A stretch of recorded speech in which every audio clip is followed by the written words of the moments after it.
Have you ever worked so hard to be better, look better, do better, love better, and still feel like it's not enough, like you are not enough? If this sounds familiar, then listen in. Welcome to Self Discovery Headquarters, where we hold space for healing, reflection, and growth. On today's call, in our Permission to Eavesdrop series, we're going to respond to Invisible Echo, who shared that they never feel good enough, no matter how hard they try. This has left them feeling frustrated and overwhelmed. So first of all, thank you for your honesty. That alone, just being aware of this feeling and being brave enough to give it a voice, already shows a deep level of maturity, strength, and a willingness to grow.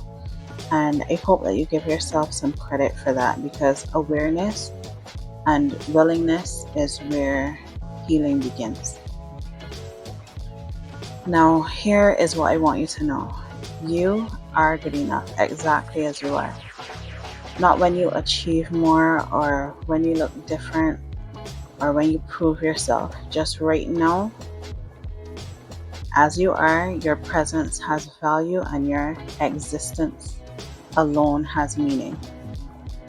But I want you to explore something with me, just very gently. Now, let me just give you a heads up, because this will be uncomfortable, and as we say in Barbados, you might feel like you're getting dead, but you ain't getting dead. Just keep reminding yourself that you are in a space that is safe. This is something that you will have to carve out some time for. Put your phone on Do Not Disturb and find a place where you can have some peace and quiet for yourself for a few minutes, especially if you have children or you live in a full house. But do not let this deter you or make you have excuses or delay in doing this, because you have to take care of yourself. So when you're able to find that quiet space, ask yourself, why do I feel not good enough right now? The next question you can do is ask yourself, what exactly do I feel isn't good enough? Is it my appearance, my efforts, my job, my education, my relationships? Is it one of them, one of those areas, or is it everything? So use this as an invitation to look deeper, and not from a place of judgment, just from a place of curiosity. Then I want you to go a little further back and ask yourself, when else in my life did I feel this way? Did someone tell me that I wasn't good enough? Was it how somebody treated me? Or was it something I internalized from a moment? A look somebody gave me? Or maybe even just silence? Usually, feelings like this don't start off in adulthood. They very often have very deep roots in our childhood or at some point early on in our lives. So just keep asking yourself very gently, very compassionately, before now, when did I feel this way? And before then, and before then, and keep going as far back as you can. And when you find that younger version of you, the one that started believing that they weren't good enough, I want you to go to them in your mind's eye and walk into that memory as the adult that you are now. See that child, sit with them, and say all the things that you needed to hear in that moment. Say it with love and kindness and with conviction. You are enough. You are not what they did or what they said. You are a beautiful blessing to this world. I see you, I love you, and I've got you now. You can even write a letter to younger you, if that helps, or to the person who hurt you, and say what you needed to say in order to be free. No, when you write the letter, it's not for you to give it to the person. This letter is just for you. So you can do with the letter what you want afterwards. My suggestion would be to burn it. You can strip it up, you can bury it, whatever it is that you need to do with the letter that will bring you healing. But giving it to the person, if they're still alive, most likely is not going to change anything. It will probably just build up more hurt and more resentment in that person, and then you're kind of back at square one if they don't receive it the way that you anticipate or that you would want them to.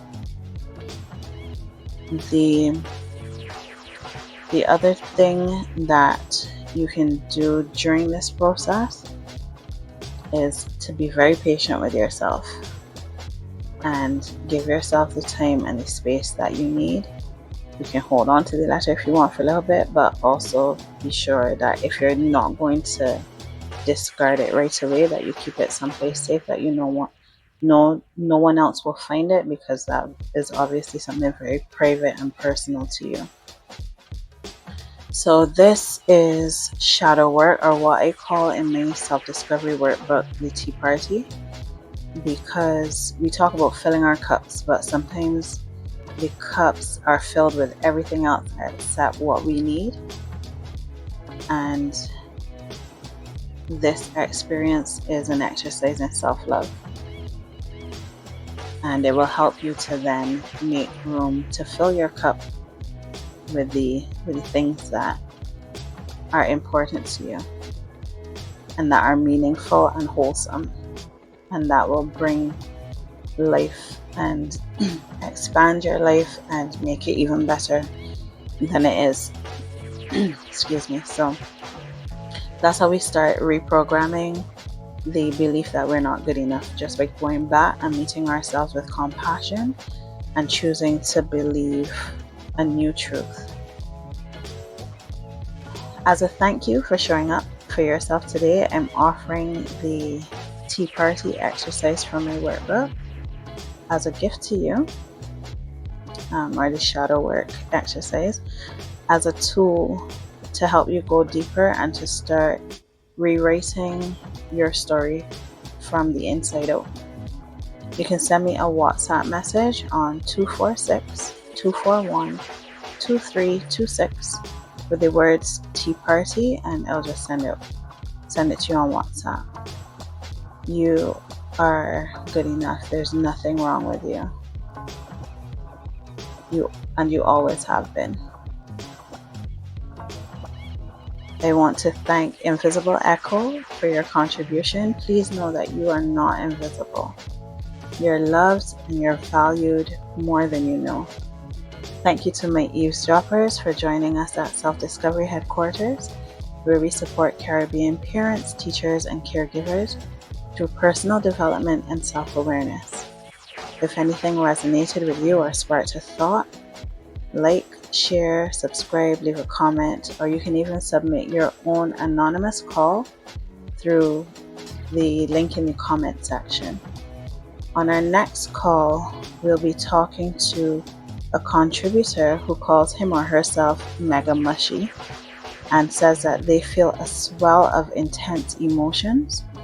Whether happy or sad, they have no gray areas, and they're looking for some practical steps on how to balance this in a healthy way. In the meantime, stay intentional, keep discovering, and you will find sanctuary within.